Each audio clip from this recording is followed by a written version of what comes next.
Good afternoon. Good afternoon. I am Reverend Peter Friedrichs. I have the pleasure and the privilege of serving the Unitarian Universalist Church of Delaware County in Media, Pennsylvania. And we have our cheering section here.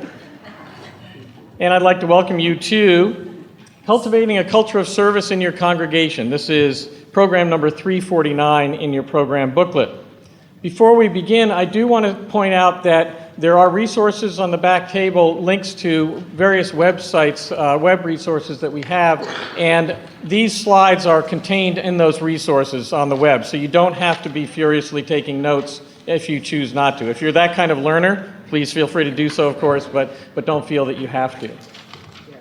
I want to also introduce right now the architects of the Growth Through Service program, Lori Cook and Jody Malloy. And I am here to basically introduce the program to you, and they're going to do all the heavy lifting, as they've done with this program. So before we really get into this, I'd like to just take a little bit of a survey about who's in the room. I'd like you to raise your hands if these questions apply to you. How many of you in your congregations have people lining up out the door to sign up for the work that has to be done in the church?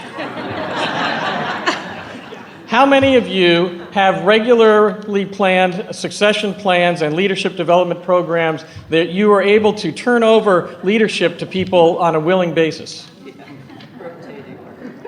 Oh, we have a couple. Excellent. Congratulations. Congratulations.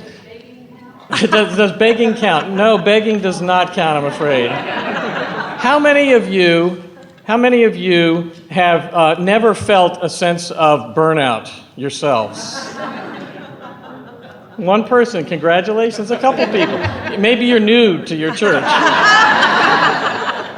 Well, the Growth Through Service program that we're going to be talking about today is meant to address what are obviously very common issues in your congregations. The problem with not having enough volunteers, the problem with burnout, the problem that we always have the same small number of people doing the work of the church. And what we're going to be talking about today is not just the program itself that we've instituted at our congregation, but we're probably more importantly going to talk to you about how this wasn't just a program that we started, but it really was an attempt and is an attempt to change the culture of the congregation around service. And that is probably as important as the program itself. So we want to talk to you about both the program and this idea of changing the culture in your congregation around service.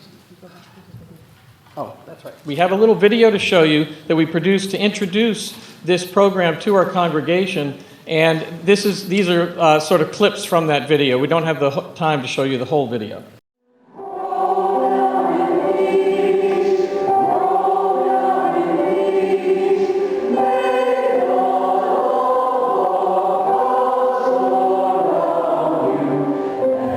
Welcome to the Growth Through Service video, which will introduce you to the benefits this new program will bring, both to you and UUCDC. Growth Through Service is a new way for our church to operate.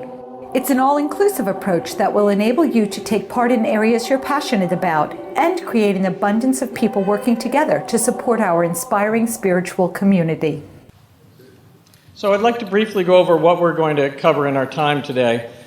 First, we want to talk about the underlying philosophy behind this particular program, because we feel that the linkage that we make between spiritual growth and service is really critical to the program. Then we're going to describe the model to you. We're going to tell you how it was set up and how it works. We're going to tell you where the program is in the life of our church today, because it's an ongoing process of adoption and modification. We're going to talk about what's coming up on the horizon for our particular congregation so that maybe you can anticipate what you might be facing in yours. We're going to talk a lot about, as I said earlier, designing culture change. We're not here to give you a plug and play kind of program. So if you came from that, we hope it gives you some good ideas, but this is about changing the culture in your church, not just taking something home and adopting it and thinking it'll work in your congregation. We'll describe what we consider to be the top 3 takeaways from the session, and then we want to make sure we have time for questions and comments at the end. So everybody good on board with that? Yep. All right. So where we started this program, we all get mired in this question of why can't we get people to step up? Why can't we find more volunteers to do work? And what we did was we shifted the paradigm. And we asked instead, why do people serve? We went to the people who serve in our congregations and asked, so what is it that you get out of this? Why is it that you're so committed? What is it about service that speaks to you? And we got some very interesting answers. We got answers around living out our faith. We got answers about how we are transformed by our service. And so we have another clip from the video to talk about how service can transform us. Working with kids to talk about our faith helps me think about my faith and helps me ask questions of myself that helps me grow. I find that serving the church is really not something one does as an individual, but one does as part of a group. And that group forms a community. It was an opportunity to get to know people better in the church and feel more connected to them.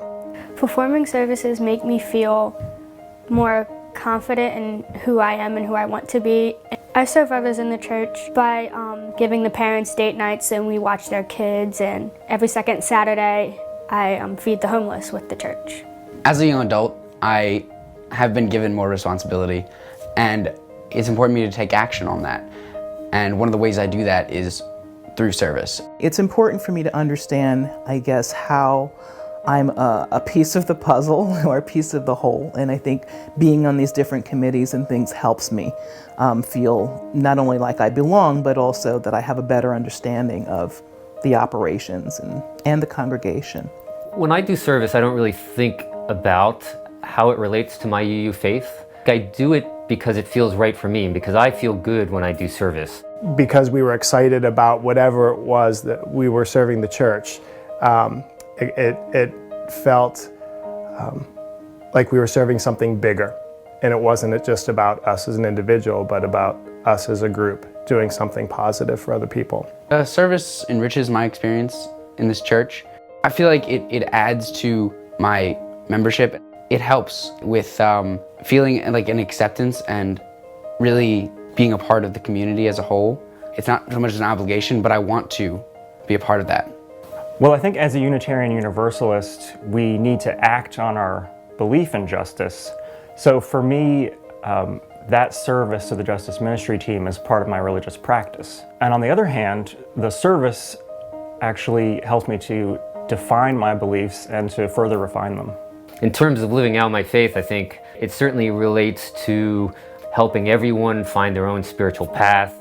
My service to others not only helps me complete myself as a person, but I believe that I'm helping my spiritual home here be deeper, more diverse, more enriched, more beautiful. And that's important to me.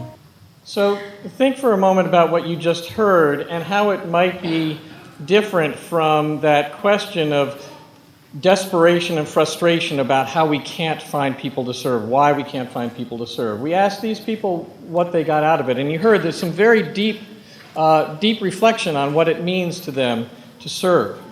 And so this is part of the move towards the culture change we're talking about. And what we wanted to do in terms of shifting the culture, I don't know how many of you have experienced this where you're in coffee hour and you're trying to find a volunteer to do something and you have a clipboard in your hand and it's like the Red Sea parting. Everyone runs in the other direction, right? I mean, it happens all the time. So what we were trying to do is shift the culture from something that was like that to a place where everyone seeks to serve. Everybody wants to serve the congregation or the community in some meaningful way, because they understand that they're there to be changed, to be transformed. That's why we come to church, is to be transformed. And ultimately our goal in designing this program and this change and shift in our culture was we wanted people to see the offer to serve as a gift. The invitation is actually a gift to you because you know it's going to lead to your own personal growth, development, and transformation. So as we embarked on this program, we thought it was important to link the program and the culture change to our theology as Unitarian Universalists. And so a team on the Growth Through Service program came up with a statement of theological grounding that I think is frankly brilliant in linking service to personal transformation and growth. So what the statement of theological grounding for our program says is, as Unitarian Universalists, we live out our faith through service to others. Faith in action. We're not just the Sunday morning faith. We have to actually live out our faith through service. True spiritual growth in ourselves and in our congregation arises through our connectedness with others and through serving a higher purpose that's greater than our own individual needs. That's kind of a duh statement, but it's good that we're very explicit about that fact, that personal growth comes through service. And so in this context, service to our church community becomes a sacred experience. Service as a sacred experience. One in which our relationships are defined by a sense of caring, respect, commitment, and responsibility. So you see how we drew the linkage between what we believe and what we say about our faith in action and who we are individually. So, growth through service is making the spiritual connection between spiritual growth and service.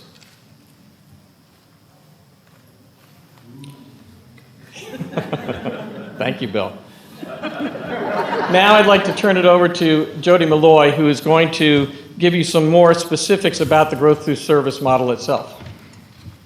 Hi. Hi. So I bet y'all are sitting there right now saying, yeah, that's a great concept, but how would you actually do that? Well, I'm glad you asked. So, here. The Growth Through Service model is actually a very robust program, and we broke it up into 3 pieces.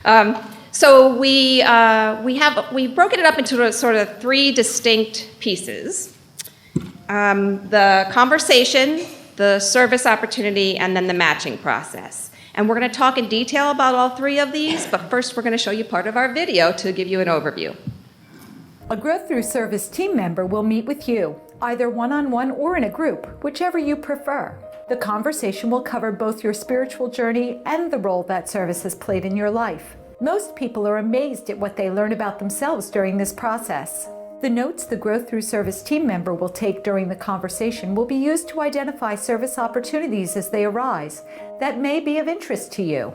Over time, the Growth Through Service team will check in with you to see if you have found suitable service opportunities and are enjoying your experiences. For those of you running teams, the Growth Through Service program will make sure you have an easy way to find new team members. Simply capture the information about the service opportunity and we'll post it on the church website for the congregation to see. The many service opportunities across the church will also be easily accessible on the church website. We're making it easy to jump right in and start growing through service. We could start with any of these 3, but let's start with conversations.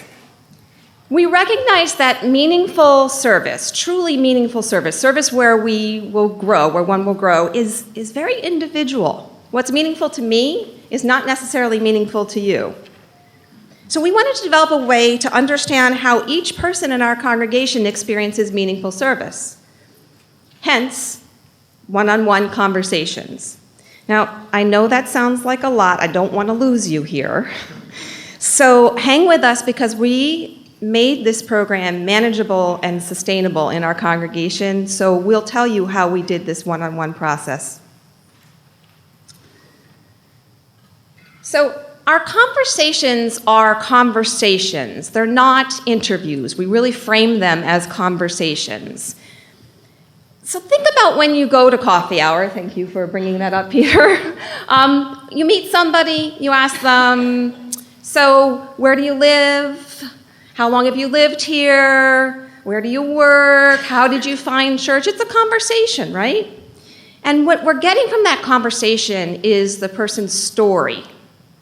And that's what we realized we needed to find when we were talking to people about what was meaningful for them. We needed to hear their story.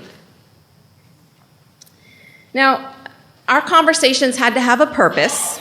so we did put some structure to them. We focused on the members' experience, their story. First, we asked about their journey.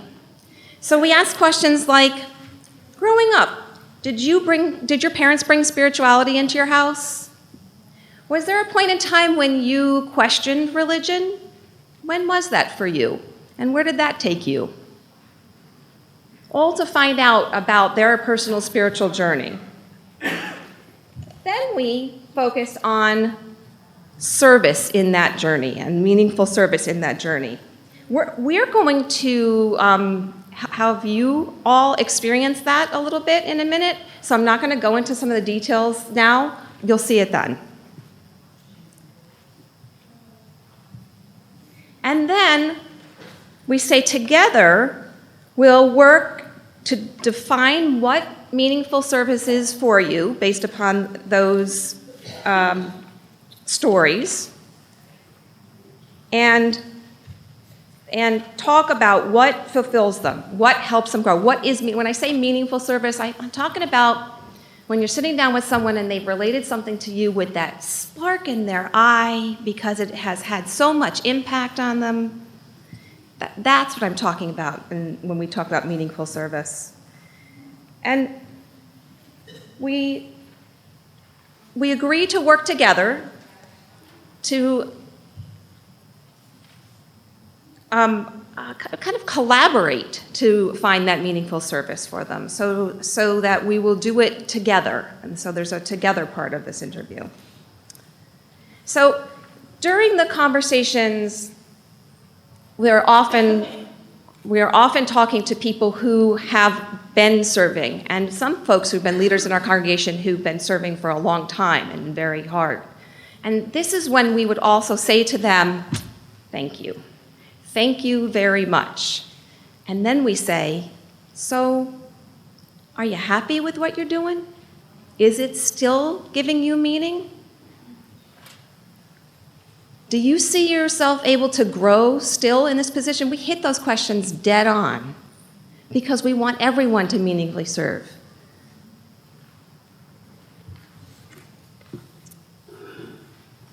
In the conversations, there are definitely roles, and we want to talk about those roles. And here's what I'm going to do. I'm going to use the terms interviewee and interviewer. I know I just told you that it's a conversation, not an interview, but I kind of figured that terminology is a little bit more accessible. We won't be wondering what I'm talking about, so I'm going with that. So the interviewee's job is to tell their story. And pretty much that's it. At the end, maybe do a little discernment, but to tell their story. The interviewer listens really hard. Hard enough that they can summarize back what they've heard. Hard enough that they can glean the characteristics of meaningful service from that conversation. So, what do I mean by a characteristic of meaningful service? I'll give you an example. So, a week or two ago, I had a conversation with a fairly new member who, with that light in his eyes, spoke about being a co-chair of an AIDS walk team at a previous employer. And so we talked a lot about why AIDS walk, and he offered very readily why that was meaningful to him. And then I said, why co-chair? Why not just walk? And he said, because I'm really good at getting things organized, and I was able to show everybody where they had to be and how to get there and what to do, and that got our team there, and it was great. Characteristic, organize. So, finding those characteristics of meaningful service is really the purpose of the interview. And it can stop just there, because we can take those away, and we'll talk about the matching process later. We can take those away with us and work later. But sometimes in a conversation, it just works to continue on and actually talk about specific opportunities to serve. If the person who is leading the conversation knows about them and it clicks, if the person who's leading the conversation feels like the person who is who's in the conversation is ready to hear it.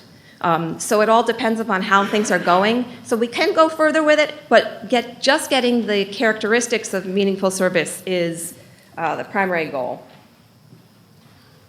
Okay, so I said I'd give you a chance to let you experience a conversation. So we have a two-part exercise here. The first part we're calling the story.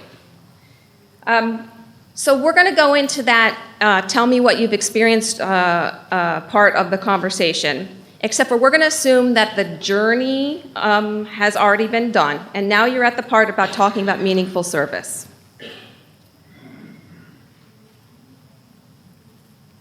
So the interviewer is going to ask the question, and this is our key question for the interview. Dun, dun, dun. Thinking back on how you have served within the church, outside the church, how you're currently serving, but basically think back on how you have served. Tell me about a role that was particularly fulfilling, and why was it so meaningful to you? So the interviewee in this exercise is going to answer that question. So here's what I got to ask you. Given that you are all in this room right now, I'm sure that when someone asks you think about a role, you have to think like books and books worth of all of the roles that you've done, up one arm, down the other, whatever. And we really want to spend our time in this exercise actually doing the work rather than thinking about where we're going with it. So I'm going to ask you to pick the first one that comes to your mind. It'll work. I promise it'll work. So the interviewer, after you ask the question, you're going to listen hard, and you're going to use the handy-dandy pencil and paper that we had for you at the front desk there. And on the back, there's a place for you to write down the characteristics of meaningful service that you hear as the interviewee tells you the story. So we're going to give you 5 minutes for that part, not a long time, so you have to be concise. And then in the second part, the interviewer is going to lead the discussion.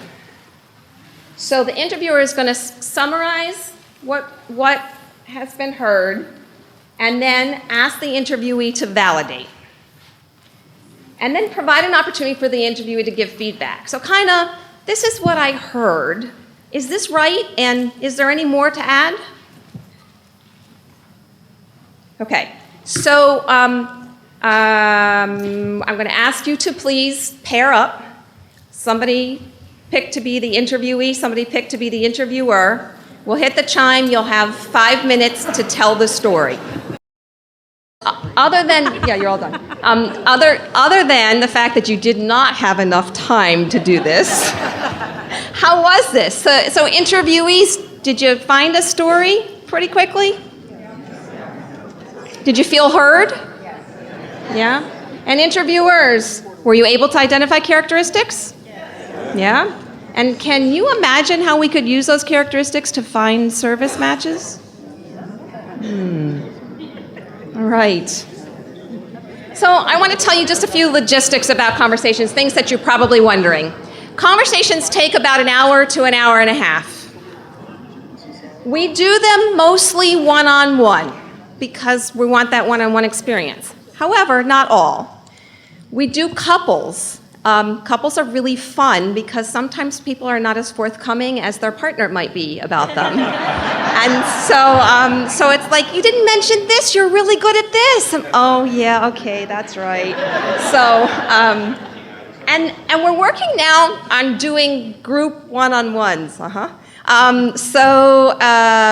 Picture going into a small group ministry with a team of conversation leaders. And we start out with an introduction together. We all split off into one-on-one conversations. We come back in and we process the experience all together as part of a small group. So, how do people get into conversations? How does that happen? We have general sign-ups. We actually have a form on our website, and we sign up during coffee hour. We also do targeted. So we targeted our leaders. We targeted people who had joined in the previous year. So we also do targeted invitations. And finally, the results of the conversation are entered into a system. We're going to talk more about that, but we do capture it, but it is confidential. So only the Growth Through Service team has because it's personal experiences and personal journeys. So. Okay, so sort of to summarize it all up, the power of the conversation. Well, these conversations are really powerful. Why are they so powerful? Because they focus first on the individual journey. So they focus on not just a person's individual journey, but their understanding of their own individual journey. It helps them to clarify their own individual journey. Thank you. But it can serve to remind what is meaningful, somewhat of a spiritual awakening maybe. And at the same time, it is building relationships between the interviewer and interviewee, which builds relationships because now I know this person and I can introduce them to this person, and it's just building relationships. And finally, it takes the relationship one step further into covenant. So we say at the end, I am going to work with you to find you meaningful service. Let's covenant, let's promise to do this together. You are not alone. We'll walk this together. And then we also are asking for that covenant from the person who's in the conversation. So we're asking them to promise to create the spiritual practice of searching for meaningful service. So the covenant of the conversation is very powerful. And finally, the conversation is a continuous process. This is not a sprint to interview every member of the congregation in as fast as we can. What we've set this up in our congregation is as a 2-year continuous process. So over 2 years, we will interview everyone in our congregation. And then we'll start all over again. It's part of who we are. It's putting it into our DNA. And the conversation 2 years from now would kind of be something like, so, how's it been going for the past 2 years? Have you been finding meaningful service? How has that looked versus what we talked about 2 years ago? What do you think is going to happen in the next 2 years? And how can I help you find meaningful service in the next 2 years?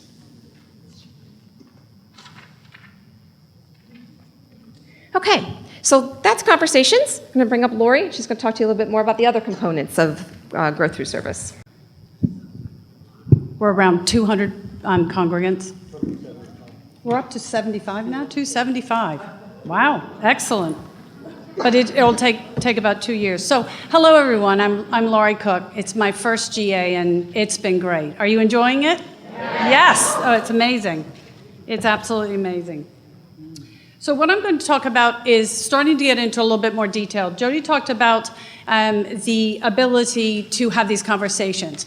So service opportunities. Service opportunities really are the collective way to take the work of the church and put it in such a way that we can have shared accountability for what the church is doing because we're doing it.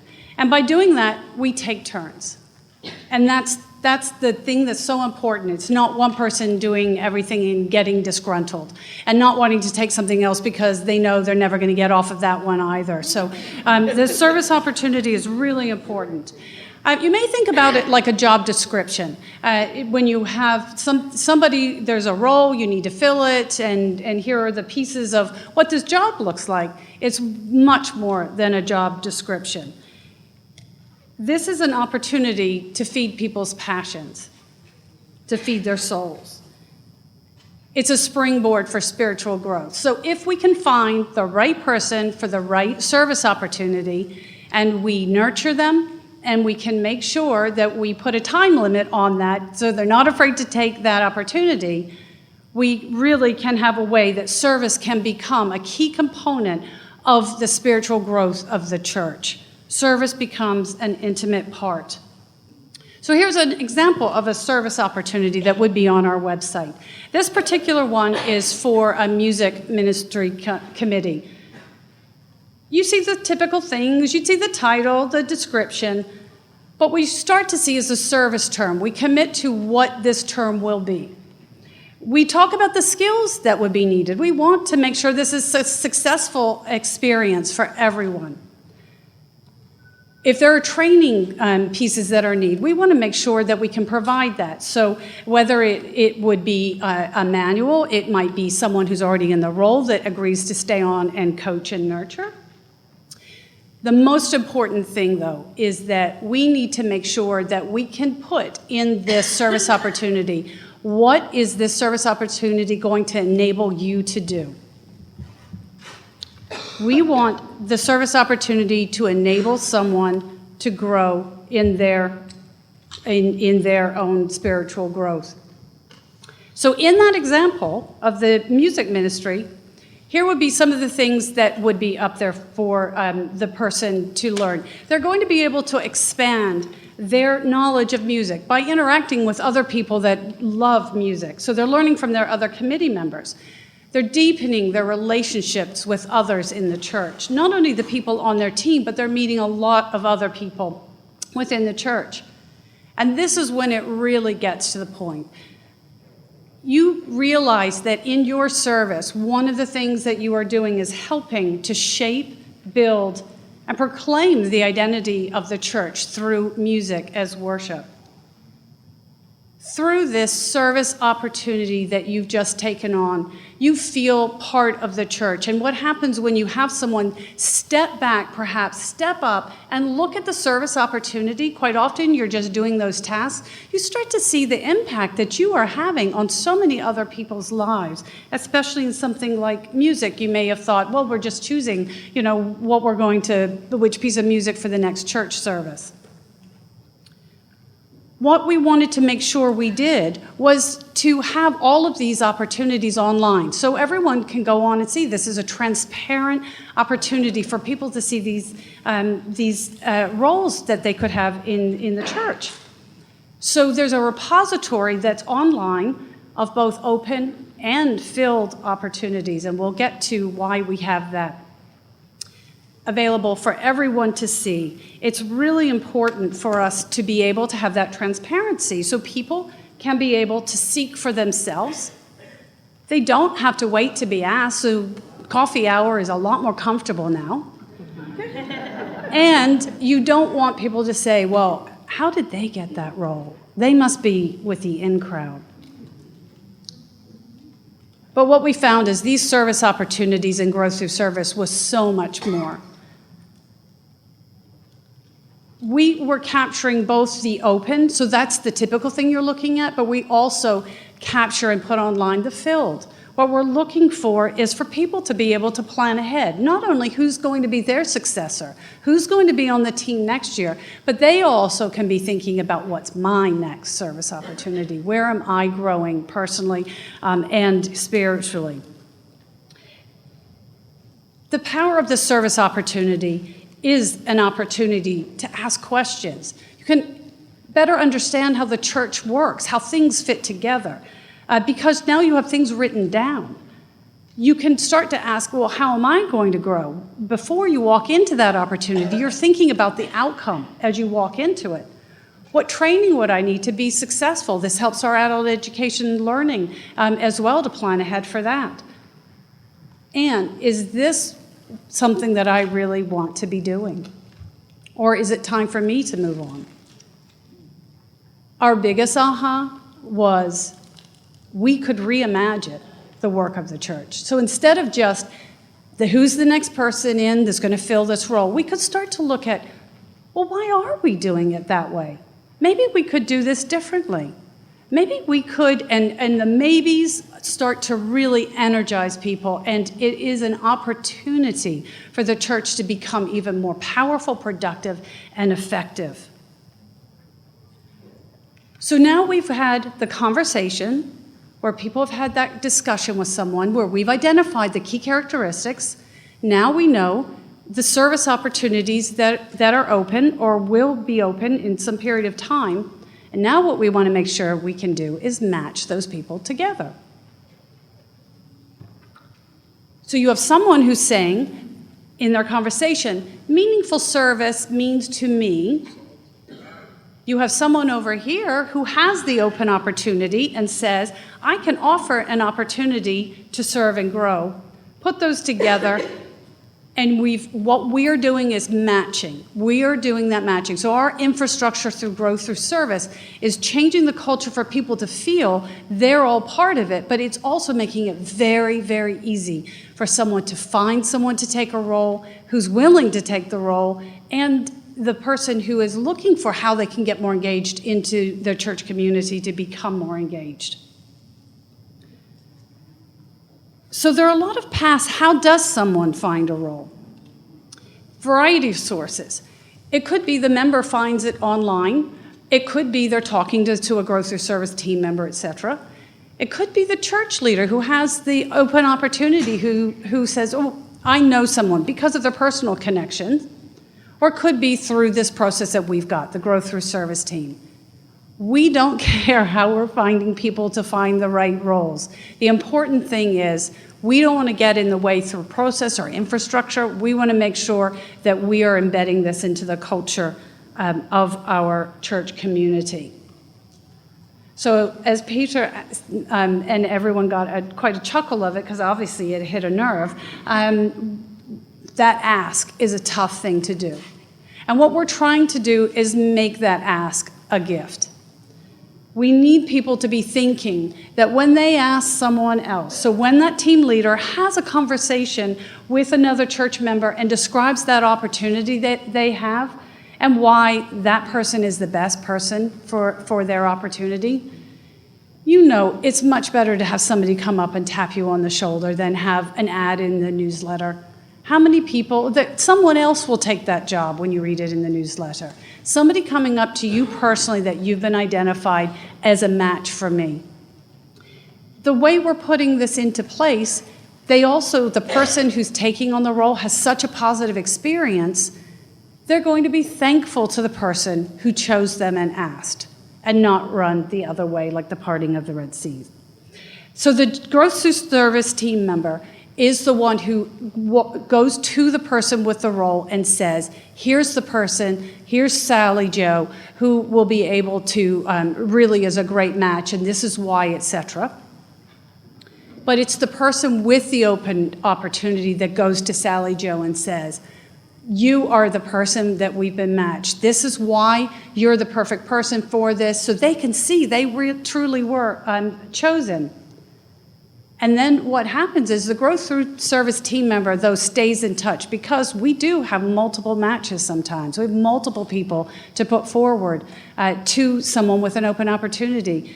And now the problem is, who do I choose? I don't want to upset the other person, so we make sure we help them to choose the person, and then we make sure that person who wasn't chosen finds something very quickly so they don't feel that, waiting for a role to come along. Once somebody puts their hands up and says they're willing to serve, you want to make sure you find a really meaningful place for them to serve. So the way we do this matching is we get together once a month, the whole growth through service team, and we review the recent conversations and the open positions. And we use reports from our database to make sure that we've got that to hand. Nothing can replace the human knowledge and the way we can match those subtleties, but it sure helps to have some reports printed out because you can't remember who did you have a conversation with and what did they say. So we've got those reports to hand. We make them potential matches, and then we assign someone to reach out to that person with the open opportunity to say, here are the people that we think would be the right folks for you and why. Then once that match is made, we make sure we go back into the record and say who was made, what match, at what time, so that we can keep that all together. Apologies for not moving through that fast enough. So we meet monthly, we match the conversations, we have the reports, the assignments are made, the records are updated, and then we move that service opportunity to the filled list. So it's very clear when something was filled. But we're always thinking ahead. We're looking for that succession planning. You've got to be thinking the next step down the path. It's really important to do that because this is the future talent of the church. So you want to make sure you're nurturing, you're perhaps putting them in a role or two before they even get to the role you're really seeing them ready for. It's important to make sure we do mentoring. So we're thinking along the way about how to mentor, who to mentor, to make sure that that's another way to stay engaged and integrate your church community.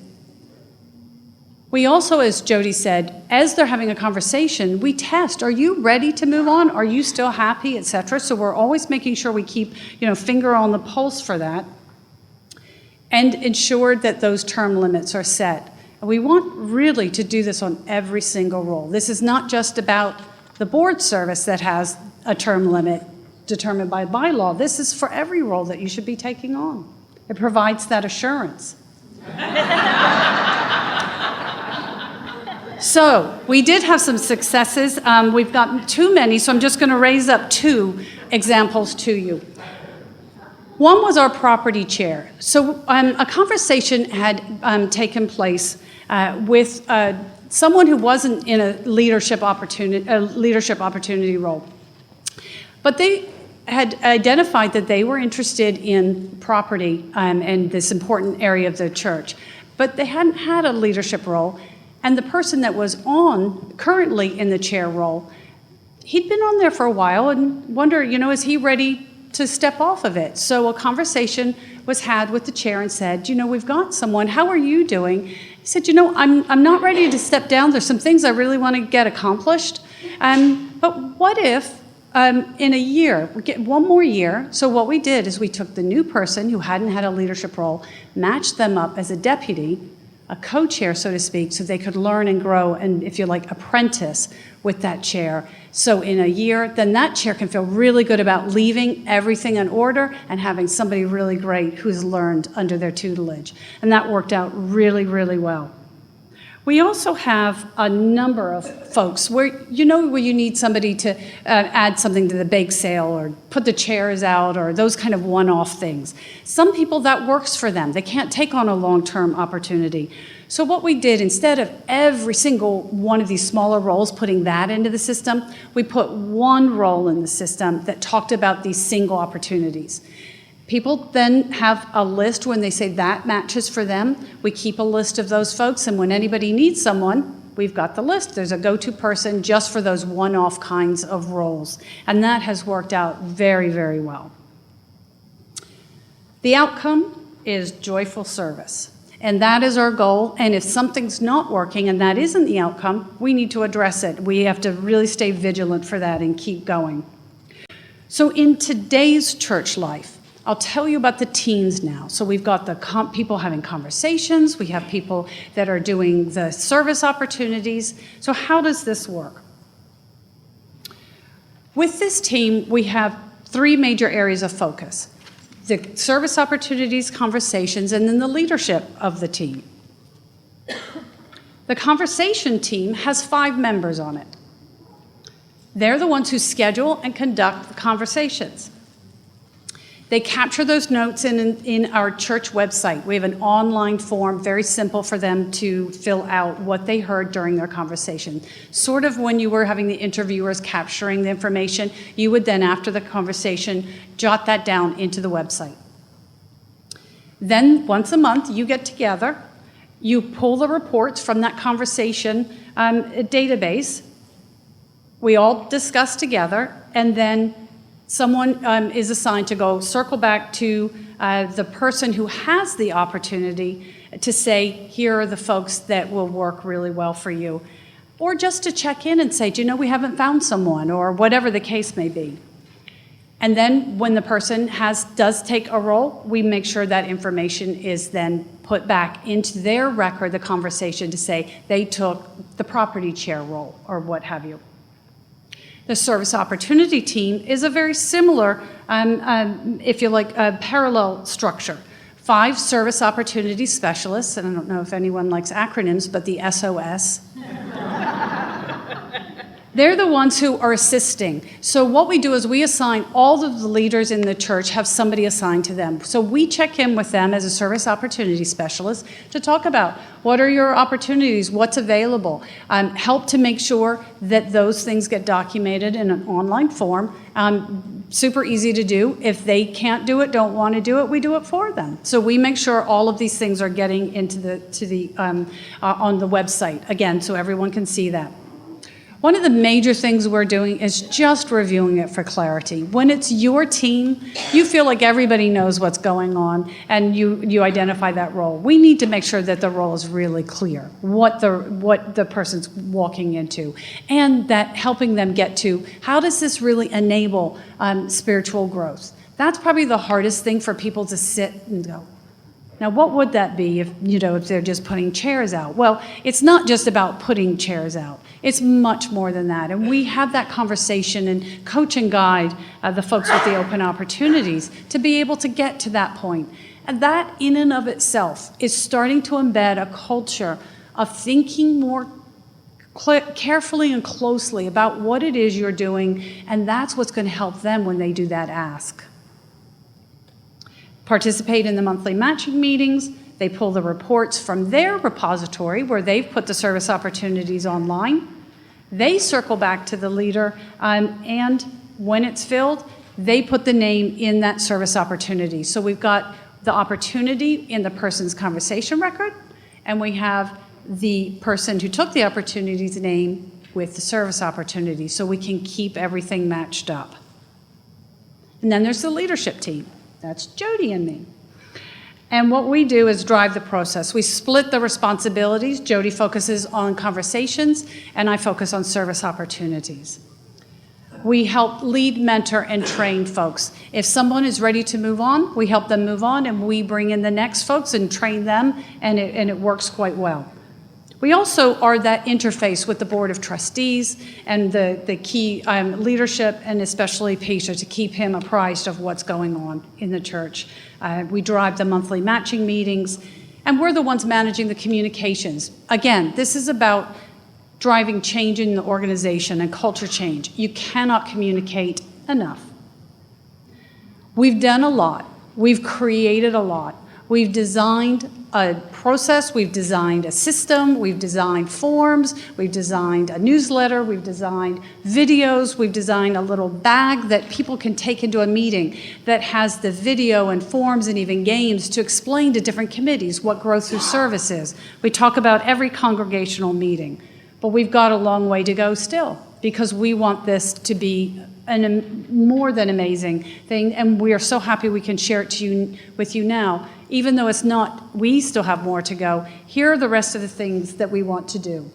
We want to continue to have more sophisticated leadership development offerings, that it has a plan for what it is we're going to do, who needs to do it, and we need to start out earlier. So when we go to UU 101 and you've got new members coming in, we want to make sure they know all about this. They know that there's a leadership journey path for them that's going to directly connect to their spiritual growth.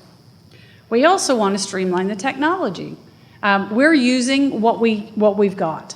We would love to be able to have something more sophisticated where it was a one-stop shop. The members' record in their church database, we'd love it to all be there, but it's not. And so we've got it in different places and we work with it and it's all working fine, but it's through the dedication of our wonderful team members. And we also need to measure, assess, and improve. We've got to keep looking, how is this going? We've got to make sure people understand what we're doing, why we're doing it, and that it's working, or else this really is not going to get embedded in the fabric of church life. So how to get it embedded into the fabric of church life? You've heard about how GTS was developed and how it's working, but we do need to step back and talk about how we change culture and how you can have your church embed this culture change into your church and see the results that we're seeing. So I'm going to ask Jody to come back up and talk about the culture and how designing it purposefully and intentionally in your church will work, or can work.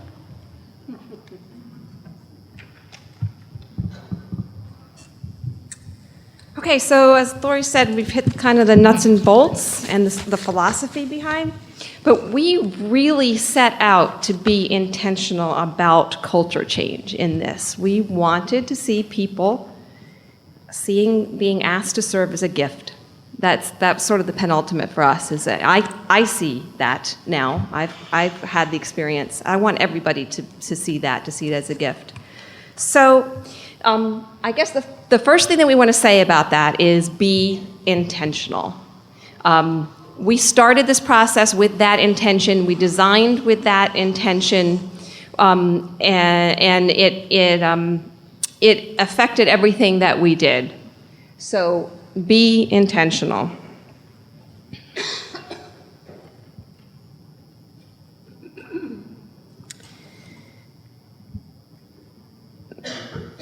When you read about changing culture, a lot of times you read about the power of the story. And I think throughout GA we always hear about the power of the story. And they say that to use a story to create an understanding, of what it is that you're trying to change. Well, our story was that we grow through serving, right? And that folks should seek growth through serving. But we didn't need to create those stories.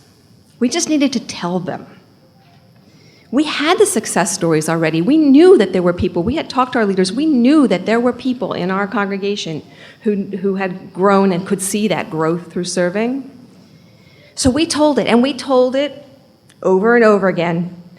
We told it in newsletters and videos. You saw the video in focus articles. We told it over and over again. And we realized that it couldn't just be us telling that story.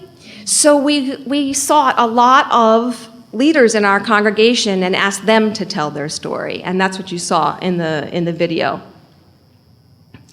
In fact, we had such a compelling story that when I went to start recruiting for our design team after we had talked to the board about and got kind of the okay to go ahead in the project.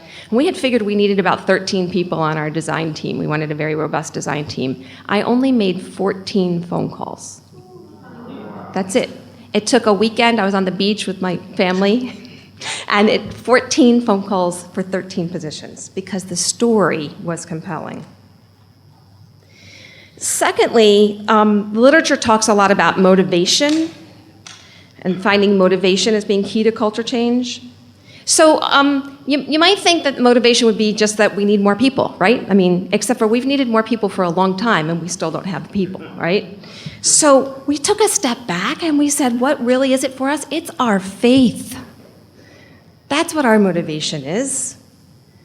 We took a look at this challenge from the perspective of our principles and from our mission statement, and we created a very clear and concise link between this change and living out our faith. We did that, which you saw in the statement of theological grounding, so people could have that to hold on to. Another thing that you'll see in the literature is all about engaging leaders in order to get culture change. So, the leaders need to understand the story well enough. They needed to be cheerleaders. They needed to really have ownership of it and also be on board with the resource allocation that it was going to take in order to do something like this. We were really intentional about getting our leadership on board. We started with the minister and then went to our board and our lay leadership council. We created a concept document, a really thorough, solid concept document to explain what we saw as the challenge and how we thought that we could solve it. When we moved into the design phase, We got a lot of leaders on our design team, very intentional about that. And our first conversations, the first ones that we tested when we went through our testing phase, was with our leaders. 2 reasons for that. One quick one is that they're pretty low risk, because they're not going to go to the congregation and say, "Oh my gosh, this project stinks." But also because they needed to understand what it was we were really doing and live it themselves, to experience the power of the conversation themselves. So when you ask most people why they have come to our church, most people, one of the reasons they will give you is because of community, right? Community is a big part of it. And people want to participate in things that build relationships. People crave that. Growth through service builds relationships. We do it one-on-one. We do it together in the covenanting. And we also, when we set out to design this program, decided we wanted to be really inclusive as we could possibly be.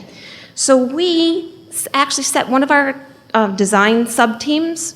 We called our multicultural, multi-generational team, and we asked these folks to give us direction and to review all that we were doing from a perspective of inclusivity.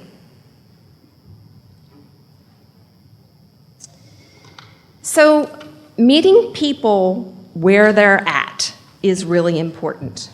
Many of our leaders were already thinking service is a gift, and many of our members hadn't even stuck their toes in to serve, and it hasn't become an important part of their life. There is an entry point for everyone in Growth Through Service. So new member through board president, at any point in the service life cycle, so it's before you've started serving and it's after you've been serving for 20 years. Either anywhere along that life cycle, it works. We designed a program that allowed people to enter in if you were a self-starter and you're self-initiating. You can sign up online, come on in, have a conversation. Or you could be, need to be asked. You could be somebody who needs to have the ask, needs to be invited.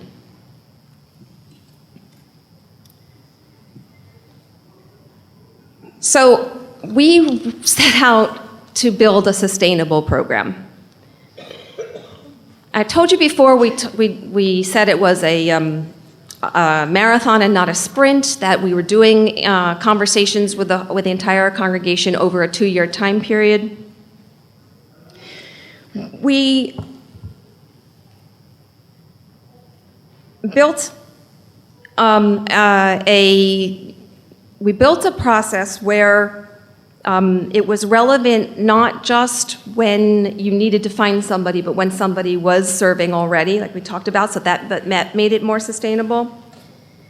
And we built a process that allowed people the space to take risks, so that there were term limits and all sorts of training and all sorts of mechanics, so that people can take risks and know when things are ending and be successful and find success. The other thing I wanted to point out was that we built something with a manageable workload. Now, we mentioned before we had a congregation of 250 people. So when we figured out how many people we needed the team, we figured it out so that each conversation leader would only have to do 2 conversations a month. That's it. 2 conversations a month. It's doable. It's not overwhelming. And the last thing I want to say is that designing for culture change takes time. Now, we are giving you a lot, and we have a ton of information on our website for you to go and grab all these individual pieces. We're giving you a lot. But if you want to design for culture change. If you want this to be a culture change, you still got to go through all the steps. We truly believe that. That this is the success that we're having is because we've gone through all the steps with this intention.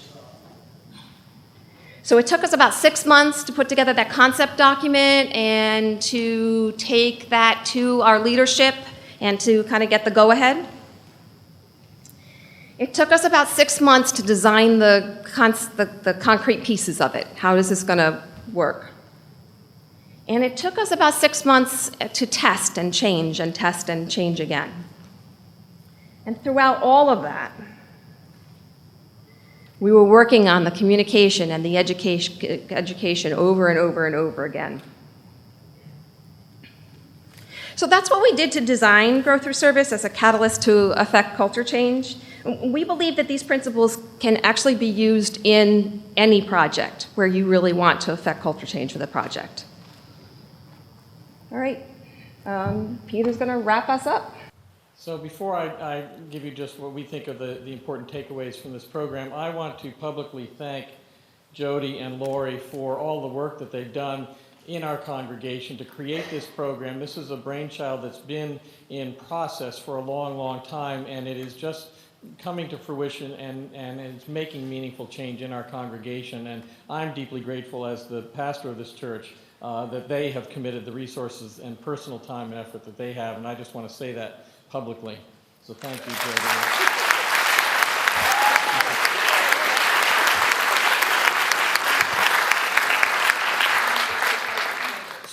So what we want to remind you as you leave, and again, we have a lot of resources, we want to encourage you. We want to encourage you about taking a risk to change the culture of your church. Many of us are stuck in this old paradigm, and we think that we have to stay there. So we encourage you to embrace and employ the opportunity and the challenge of culture change. We want you to also remember that it's important. We are communities of faith, and so we have to link whatever your change might be to our theology, to who we are as religious people, people of faith. And then the last thing is the power of our stories and the power of telling stories in a certain way, because we can all talk about how tired we are, how long we've been serving, and how hard it is to find people to replace us. Or we can talk about how service to our community has changed us, has transformed us, how meaningful it's been to us, and make it into an exciting opportunity and possibility for our members of our congregations. So reframing the story, reframing how we tell our stories creates tremendous opportunity. So we'd like you to remember those three things. We know we've run really pretty much up against our time limits, but we would like to provide an opportunity for some questions. If you'd like to come to the microphone, please, because this is being recorded, we'll do our best to answer some questions. You also have contact information for us on your handout, so feel free to send us emails or contact us otherwise. I'm Barbara Atlas from the UU Church of Long Beach. How large is your congregation? We have about 275 members, adult members, and about 100 kids registered in our religious education program. Okay. I'm Poppy. I'm the DRE in Middlebury, Vermont. And I'm wondering how far in advance you post service opportunities. So for example, as a DRE, I know that I'm meeting teachers every year. I don't know who's going to stay. So for example, when might that get posted? So we can post that literally. The great thing is, once you develop the service opportunity for let's say a DRE, then it's already done. So you can pull it up when you say, I'm going to be needing somebody in 6 months. We just pull that up, repost it, and put the date on when it becomes available, or when it's going to become available. So we can make that really flexible. That's great. Thanks. I'm Becky Pinen from Groton, Massachusetts. My question is, have you dealt with situations where someone was stepping forth and wanting to be in a certain role and for some reason was not seen as a good candidate for that role? How did you handle that? What we have had is multiple people asked to do the same role, which is, I guess, maybe a little twist in what you're saying. And so only one person could be asked to take on that service opportunity. And what we did was find, or what the person who was offering the service opportunity, the leader, did was find another way in the similar capacity that that person could serve. And I think, to add on to that, I think that's the key. If you have someone that you don't think is quite right for a role, try to find a role that's right for them and offer them that as an alternative. And if I can ask, does this apply to elected positions also? Yes. Irene Prager. I serve the UU Church of Marblehead. My hat's is off to you for what you did. But my question is, I've served 3 congregations, and I find this to be a tricky thing for ministers to even want to address. That people get into these roles of leading a particular program or being on a committee, and they, even though they complain that they are overworked or what have you, will not give up the power.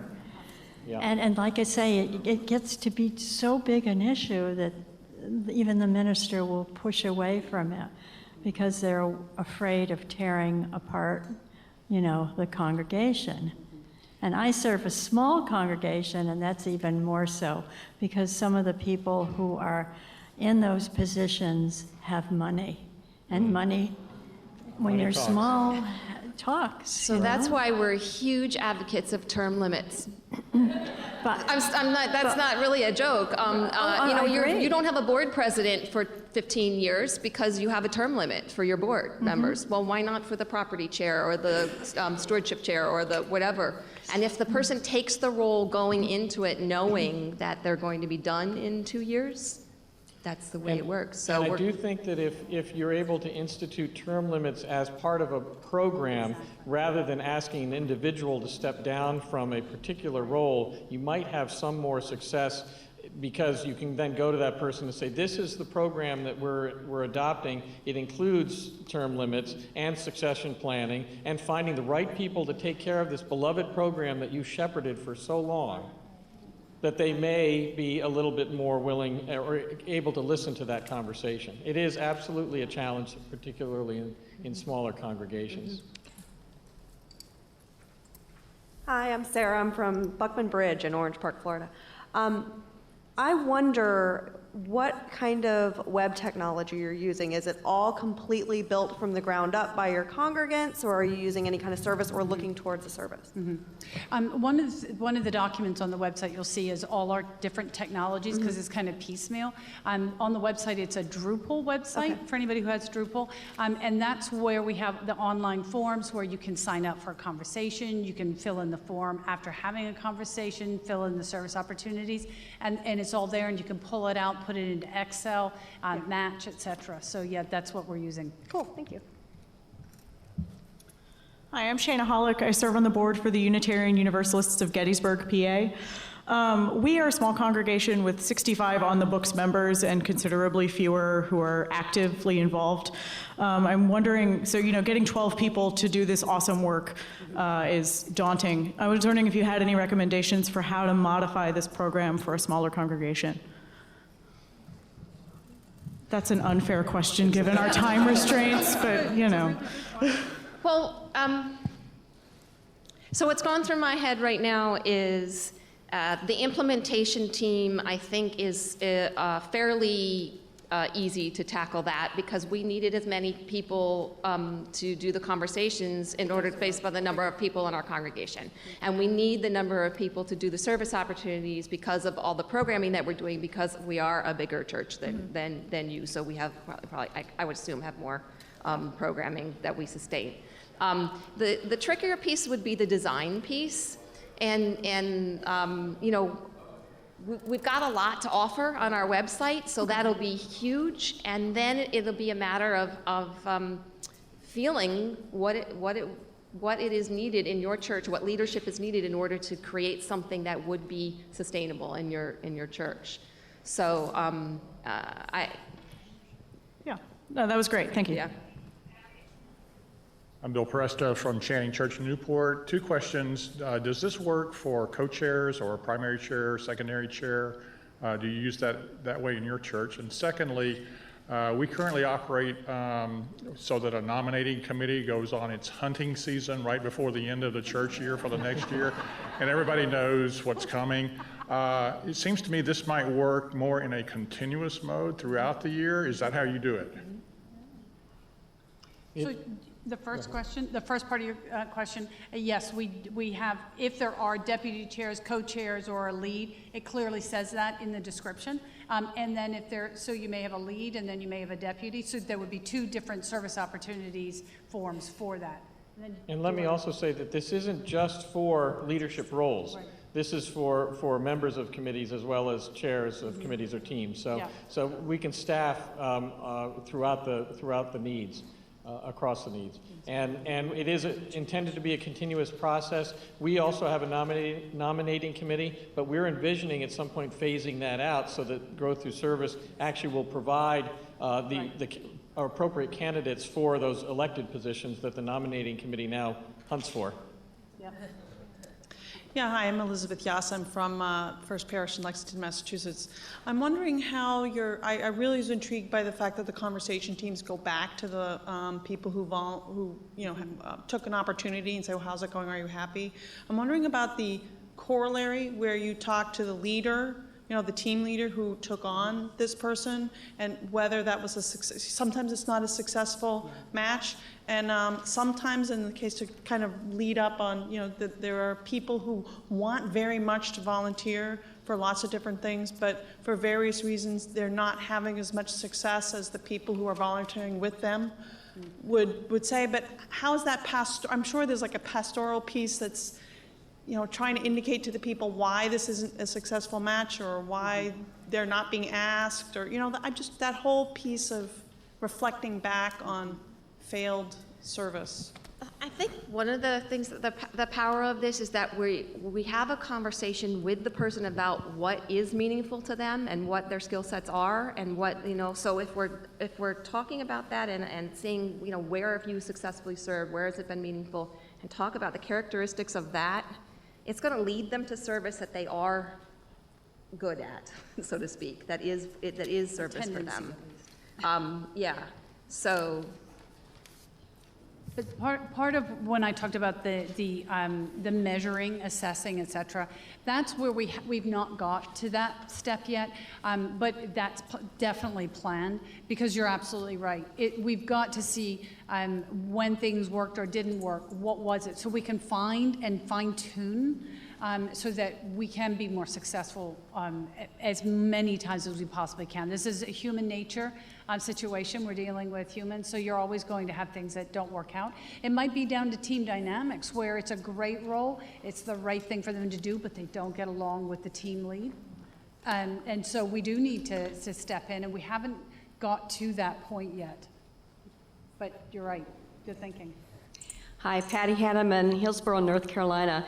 A couple of questions. First of all, I'm so intrigued by the term limits for everyone. And I'm assuming then that when the term limit ends, that triggers you to have the conversation with the person again? Is that how that works? It's not so much about the conversation with the person. It's more because the conversations are happening every 2 years regardless. The conversation is more with the person who is, if there's a team lead, talking to them about all the time, oh, this should be coming up, we should be reposting this, and we start doing the matching again. So at some point, there would be a conversation with the person in the role, absolutely, but they should really know when their term is coming up, and we can have that great conversation about, so we need to be looking at your next opportunity. So not the full-fledged conversation per se, but more of a hallway conversation, more than a detailed conversation. Does that make sense? Yeah. And the other question is, so do each of your work groups or committees have a set number of members that you accept in each committee? So that you talked about open positions and closed positions. Does that mean that, for instance, we filled them? Closed means filled. Right. So your membership committee, for instance, would have 6 openings, and once you close all 6, no one else is joining the membership committee? Am I understanding that right? We're not that specific, and if we find someone who has a particular affinity for, or talent for, or desire that for the particular kind of work, we would certainly want to try to offer that to them. So we don't know. We don't have. We're not quite that strict in the structure. No. We would write in the service opportunity if there were multiple roles. It would clearly say how many roles were open. But if we had more people interested and they were needed, I think we would absolutely fill more than that number. Hi, Stephen Rainville, Burlington, Vermont. I'm thrilled at what you've come up with, because this is a struggle that probably is why we're all sitting here. We're at this place where we've been dreaming and scheming about succession models and how to make these sorts of things work, and whether or not to have a membership coordinator, director, hired position, or what, and have just foundered, and floundered with that over and over again. So bless you. Thank you. Thanks. One final, we have trouble finding people to do coffee hour, the coffee, and so do you have a service opportunity, and what is that called? and what is that called? There's a coffee lady. So what is it called? Service opportunities for hospitality. Hospitality. Hospitality, and is it for 2 years? So the same person is making coffee for 2 years? No. No. No. So- We have, our model right now is that we have a couple people who organize the coffee service, getting How do they get the in. people to serve? I rest my case. Not easily. Hi, I'm Lynn Hepler from Prairie Circle UUC from Grace Lake, Illinois. What are the inducements to participate in the conversations? You say you have these conversations with everybody, but I could see there might be some shy people, recalcitrant people, whatever. No, I'm sure they aren't that. So what are the inducements? How is that enforced, I guess is basically what I'm asking. So people are at totally different places, as we can imagine, about whether they want to have a conversation. Some people hear what we say, what we said to you, what we say in our video, and they're sign me up, and they're right there. And some people sit there and say, I'm serving already, I got enough, I don't want to talk to you. It's, again, conversation and story. We talk to people at coffee hour. We talk to people and we say, do you know about growth through service? We'd like to have a conversation with you. Oh, I'm already up to my eyeballs. Well, great, let's talk about that you're up to your eyeballs. We want to know, is it fulfilling for you? Is it, whatever? We still want to, and everybody who comes out of a conversation says, wow. Everybody, the skeptics, the new members, the leaders, or whatever, everybody comes out and says, wow, that was really great, thank you for that. And those stories are being heard, too, which is incentive. And we don't connect the conversation to service, meaning a job. We talk about the conversation to better understand you and your story, and we're listening. If you talk about it that is connected to getting, we're going to give you a job, that's not going to be a great incentive to step up to do the conversation. So they are separate things. It's the matching that brings them together. And to be honest, there are some people who are not going to want to enter into a conversation. Yeah. And so we've been intentional about, I hate to use this phrase, but approaching the low-hanging fruit. So newer members, leaders, existing leaders in the congregation, and that's where we're starting. And over the 2 years, we're going to get to a place where we've interviewed all the people who are willing and interested, and then we have to do a little more cajoling and a little more prodding, and we'll face that when we come to it. One of the other things I made is Bill is one of our conversation leaders. But Bill, you need to speak Bill, to the mic, come up to the mic, please. So one of the things that's helps out with people that are overburdened by their contribution to the church is in this conversation, you're talking about what they're doing in their life. how old their kids are, what their obligations are.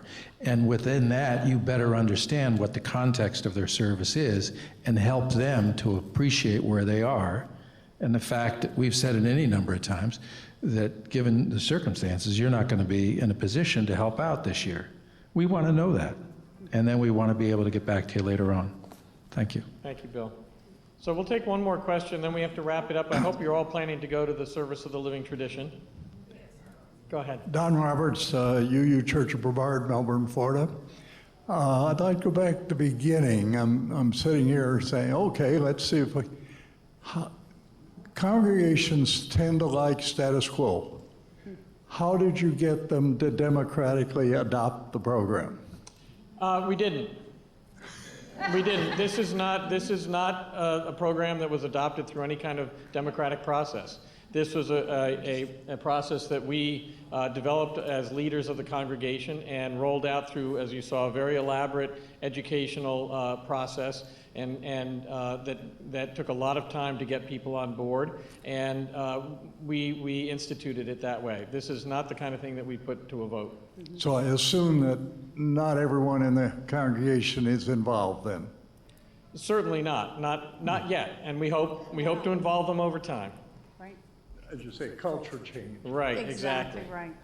Thank you all for being here. Thank you for your interest.